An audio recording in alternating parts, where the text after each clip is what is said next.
Hello दोस्तों, the goal में आपका स्वागत है। मैं बबलू कुमार आप लोगों के बीच। दोस्तों, आज के वीडियो हम लोग बात करने वाले हैं साइंस का प्रैक्टिस सेट जो प्रैक्टिस सेट संख्या 5 है। दोस्तों, ये जो प्रैक्टिस सेट है इसे 25 प्रश्नों का होगा। ठीक है ना दोस्तों इसमें देखना है कि आप लोग का कितना सही हो रहा है। अगर 25 में से 25 हो रहा है तो समझ जाए कि आपका तैयारी बहुत ही अच्छा है।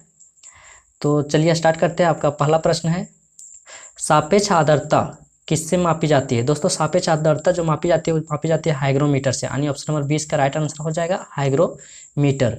दोस्तों, अगर वीडियो अच्छा लगेगा तो वीडियो को एक लाइक और चैनल को सब्सक्राइब कर दीजिएगा। चलिए आते हैं अगले प्रश्न की ओर। दोस्तों, अगला प्रश्न है, पुतली का एक हिस्सा है। दोस्तों, पुतली जो है किसका एक हिस्सा है? तो दोस्तों, पुतली जो है वो आँख का एक हिस्सा है। ऑप्शन नंबर डी इसका राइट आंसर हो जाएगा आँख। चलिए आते हैं अगले प्रश्न की ओर। दोस्तों, अगला प्रश्न है, रेफ्रिजरेटर में थर्मोस्टेट का क्या कार्य है? दोस्तों, रेफ्रिजरेटर में थर्मोस्टेट का क्या कार्य है? तो दोस्तों, थर्मोस्टेट का कार्य है समान तापमान बनाए रखना। यानी ऑप्शन नंबर 20 का राइट आंसर हो जाएगा। चलिए आते हैं अगले प्रश्न की ओर। दोस्तों, अगला प्रश्न है, फैराडे का नियम किससे संबंधित है? दोस्तों, फैराडे का जो नियम है वो है विद्युत अपघटन से। किससे संबंधित है? विद्युत अपघटन से।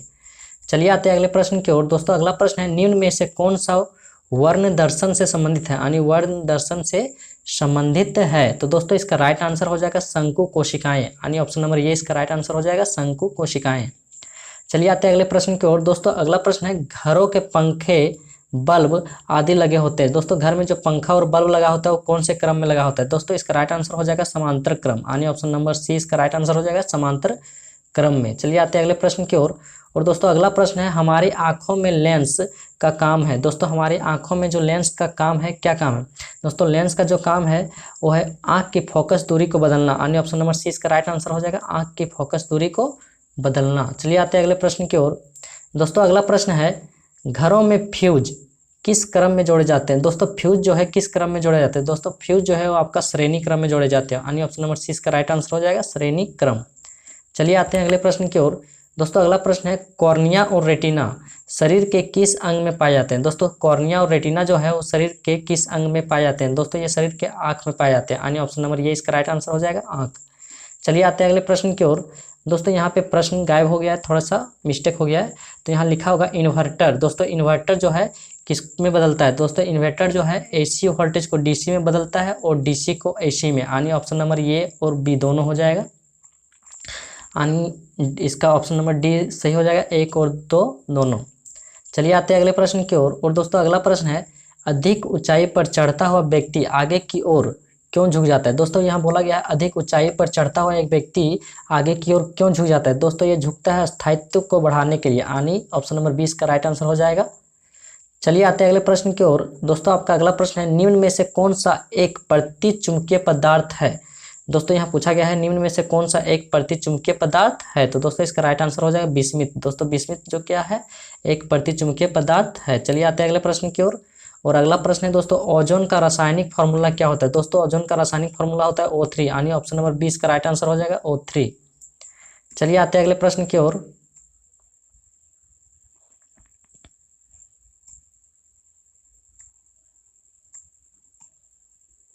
अगले प्रश्न की ओर आते हैं, 1 वोल्ट।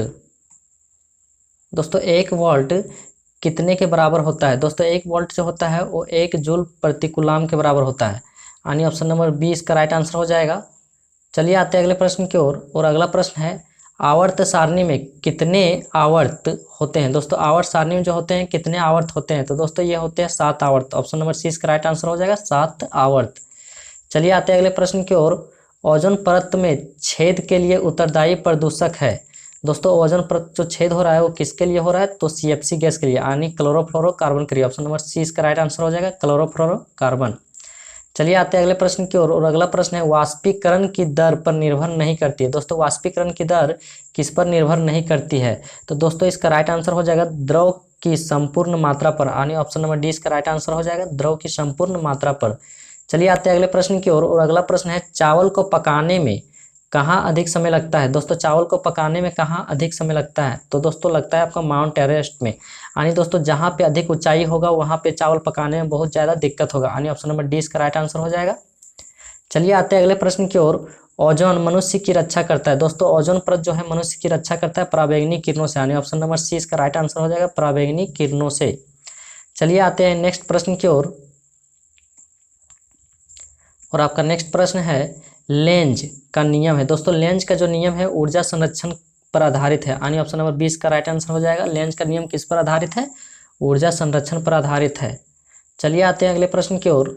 और आपका अगला प्रश्न है संवेग की वही इकाई है जो किसकी है? दोस्तों संवेग की इकाई जो होता है वो उसका बराबर किसका होता है? आवेग का इकाई होता है, यानी ऑप्शन नंबर डी इसका राइट आंसर हो जाएगा, आवेग। चलिए आते हैं अगले प्रश्न की ओर।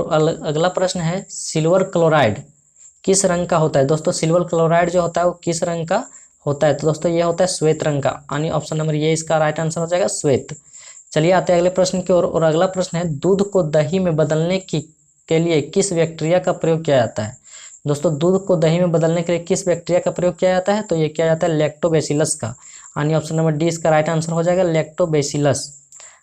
चलिए आते हैं अगले प्रश्न की ओर। और अगला प्रश्न है आधुनिक आवर्त सारणी। दोस्तों आधुनिक आवर्त सारणी में तत्वों के वर्गीकरण आधार है। दोस्तों आधुनिक आवर्त सारणी जो है वो किस पर है? तो दोस्तों ये परमाणु संख्या पर है, यानी ऑप्शन नंबर डी इसका राइट आंसर हो जाएगा, परमाणु संख्या। चलिए आते हैं अगले प्रश्न की ओर। दोस्तों अगला प्रश्न है और ये सेट का अंतिम प्रश्न है प्रतिरोध यानी रेजिस्टेंस का मात्रक होता है। दोस्तों प्रतिरोध का मात्रक होता है ओम, यानी ऑप्शन नंबर डी इसका राइट आंसर हो जाएगा। दोस्तों अगर वीडियो अच्छा लगा है तो वीडियो को एक लाइक, और मेरे चैनल पे नए हैं तो चैनल को एक सब्सक्राइब कर दे। चलिए मिलते हैं अगले वीडियो पे, तब तक के लिए बाय बाय।